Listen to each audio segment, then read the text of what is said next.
Hey everyone, today I'm going to do a video on back to basics because as well as doing all the fitness training at home, it is vital that you concentrate on all of your shadow boxing as well, okay? So I'm going to do a video on showing all the different punches, giving you a little recap on everything you've got to do, and if you've never done any boxing before, this will give you an idea how we start off teaching somebody new in boxing and moving them forward, okay? We're going to go through everything step by step. So if you just started coming down the gym and you're not sure about certain things, then this will be a little recap to help you continue with your shadow boxing. Alright, starting with your feet. Always use a line, which is always a good way to help people starting off, because with boxing you need to concentrate on your balance. With boxing, to keep your balance going, you want a nice gap between your feet. Okay, so using a line, as long as your toes aren't touching the line and your heels aren't touching the line, then you've got a nice gap. Okay, the space between your feet will vary between the height of the person and the size of them. Okay, so we won't give you a specific place where to put your feet, but using a line, it will help you to make sure that you always keep a gap. Okay, always have your feet at a 45-degree angle. If you turn your feet forward, this will turn your body forward, so making sure that you get them around at 45 degrees and you keep your body protected. Okay? When you're moving around, have your knees slightly bent, so you want them unlocked. So this will, if you're completely straight, this will affect your moving around. So if your knees are nice and relaxed, you can move quite comfortably. Okay? With your hands, always have them nice and tight to your face. Don't have them out here because there's no protection to your face. You want them here, so if any punches come, you've got a guard at all times. Okay? Use your shoulder as a guide to have your chin. Always want your chin down. That's like if your chin's up and you get caught, it's going to cause a lot of problems for yourself. So if your hands are up, if you bring your shoulder across, you know that your chin's going to be nicely protected.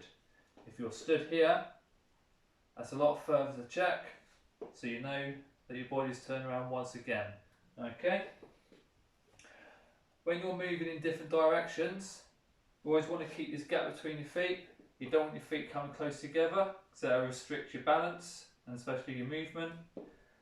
And you don't want your feet too wide apart, because that will also cause problems for you to moving away. Alright? So get yourself nice and comfortable. When you're moving forward, you move your front foot forward first, then your back foot, the gap's still there, back foot, then the front foot when you're going backwards. Alright? So that way you can make the gap bigger between your feet, but you don't want to make it any smaller. Alright? Remembering that, when you're going left and right, remember that if you're going to your right, in my case, because I'm southpaw, I stand this way. If you're orthodox, you'll be standing this way. Okay, so I'll show both demonstrations. If I'm going to my left, I'll move your front foot, then your back foot. And if I'm going to my right, back foot, then your front foot. Okay? I'm going to do all my demonstrations as southpaw because that's how I used to box, and it'd make the demonstrations a lot more clearer. Okay, so if you're southpaw and you're going to your right, be your front foot. If you're going to your left, be your back foot. What you don't want to do is move across here. So if someone throws a punch in here, it's going to cause you problems once again. Okay, so you always want to keep this gap between your feet. Whatever direction you go in, always keep it there. Okay, that's a recap of your feet. Make sure you concentrate on that when you're moving around, and also when you're moving, you don't want your feet doing this. Work on keeping a nice gap. Moving up, as I said, keep your body turned around nice, hands nice and high. We're going to move on to the punches.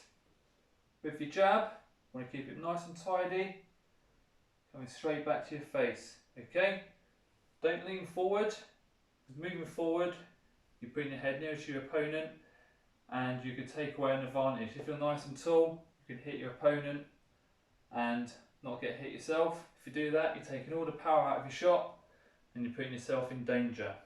So you're throwing your jab, hand up, straight to the target, keeping the body nice and tall. Okay, when you're throwing your jab, turn your hand at the last moment, keep your elbow in nice and tight. Don't want your elbow coming out,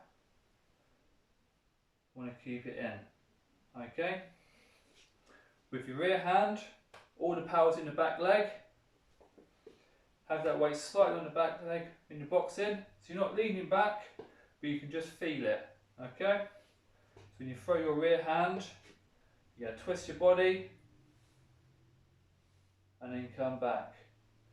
As you can see, my back foot, as I twist, my toes point forward, my hip comes forward, and so is my shoulder. It's all one motion. You go straight to the target. Making sure when you throw your shot, you're not leaning over. So when you're doing that, that leg's no longer doing any work, and the weight is put on the front foot, so you're taking all that power out, okay?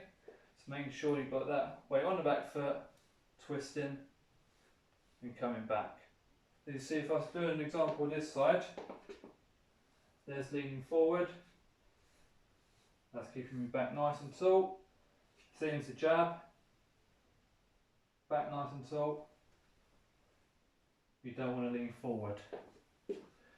That's your basic punches. Your hands nice and high, straight out, back to your face, rear hand, back to your face. Moving on to your hooks, a little recap on them. Your lead hook will be all the power's coming out your lead leg. When you're twisting, little twist, get that power into that hook. If you don't twist, your upper body's doing all the work and you're taking all that power away. Okay, let your legs do all the work, twist, and get that power into that shot.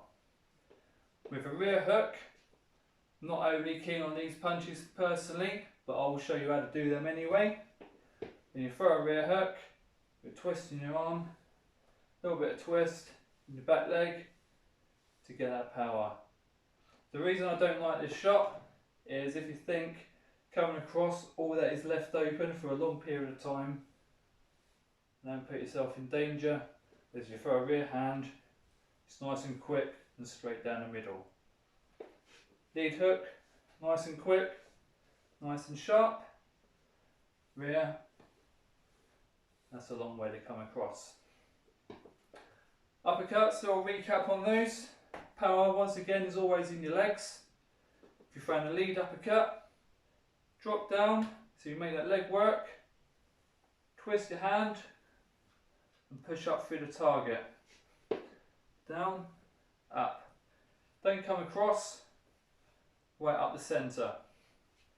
Same as the rear, power's in the back leg, drop yourself down, thrust forward, palm facing you, up through the target. If you don't use your legs, your arms are doing all the work and you're going to get no power in those shots, okay?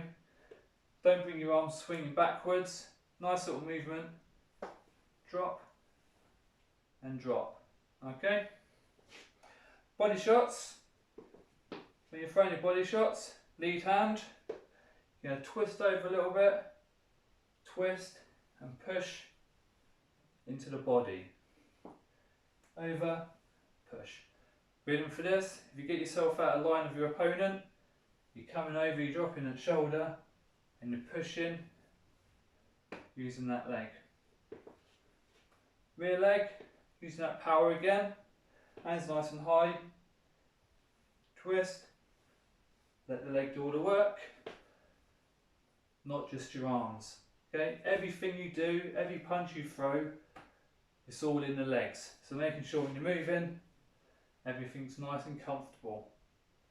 This is why moving around is so important, to have that gap between your feet. Throwing these punches, if you're here, they just don't work. Okay, you've got no balance. Keep that gap there.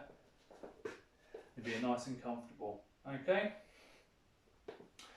I'll go through head movement while we're here. Basics on head movement. The first one we're going to do is a duck, keeping the back straight, stroking the legs, and you're slipping under the punch. You don't need to drop too far. If you're down here, that's a long way to come back up. Instead of just throwing a punch, dropping down underneath, nice and quick. Don't lean forward to duck, drop nice and straight.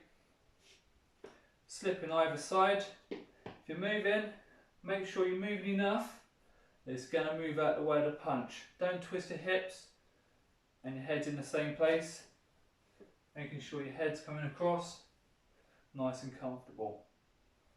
When you're moving, hands nice and high.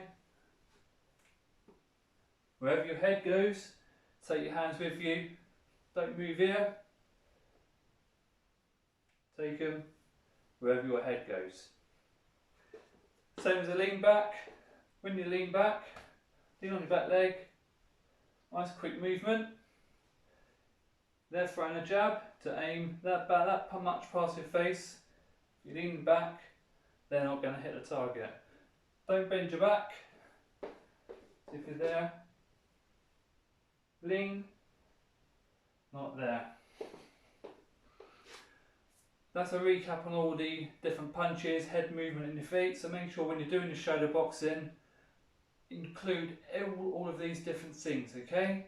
Do lots of shadow boxing, don't concentrate on fitness, don't do loads of weights. Get back to basics, keep your body nice and sharp. So when we get back in the gym, everything's going to be nice and tidy, everything will be nice and comfortable. Okay? Keep the speed there, making sure everything you do is nice and comfortable. Get the body going. When you get all the basics nice and comfortable, make sure you get everything, start speeding it up, use it as part of a fitness, change different directions, and just keep doing it, okay? Cheers, see you again.